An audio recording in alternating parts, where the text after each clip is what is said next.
در رابطه با ربودن و قتل شهرت اسمت‌اللهیف، معاون اول رئیس اوریون بانک 2 نفر دیگر در پیگرد قرار داشته، یکی از آنها در امریکا بازداشت شده است. حالا مسئله استرداد او به تاجیکستان بررسی می شود. در مجموع برای صادر کردن این جنایت 18 نفر گمانبر می شوند. در این باره یوسف رحمان، دادستان کل تاجیکستان، روز 16 فوریه سال 2024 در نشست مطبوعاتی دادستانی کل خبر داد. یوسف رحمان گفت به استثنای 14 نفری که حالا در کرسی عیبداری نشستند، باز 2 نفر دیگر تا حال در پیگرد بوده.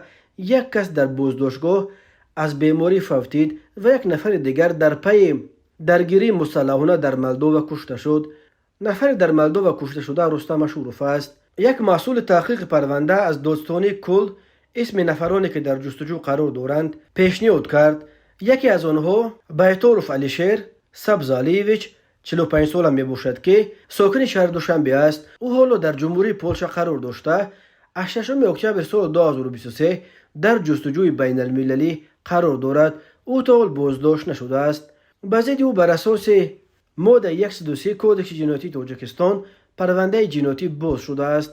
از دادستانی گفتند بیطارف علیشیر نفری است که برای آدمربایی ماشین خریده است و نوار ماشین خری او با نقاب در شبکه‌های اجتماعی هم پخش شده بود.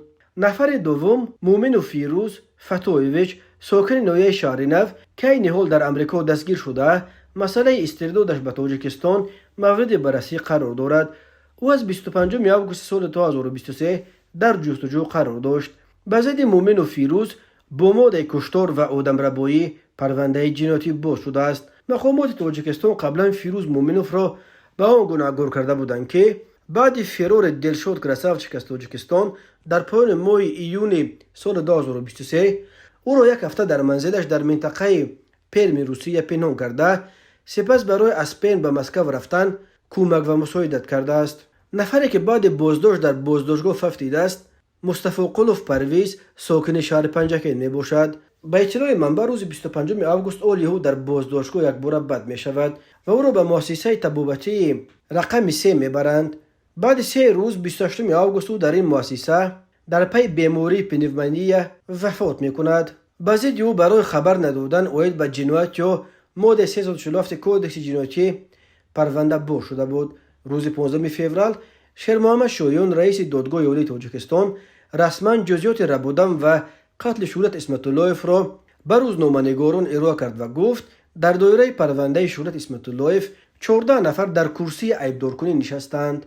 حالا بررسی پرونده در بازداشتگاه رقم 1 یا به اصطلاح سزا زیر نظارت دادگاه عالی تاجیکستان ادامه دارد. رئیس سود عالی پس درهای بسته و در سزا برگزار کردن مرافعه به زیاد بودن گمانبران و نبودن تالار مناسب در دادگاه عالی ربط داد. به گفته شایان قتل شهرت اسمت‌اللهیف به ساختمان بنای بلند اوشیانه با قمرالزمان عزیزوف یکی از شریکان تجارتی او ربط دارد.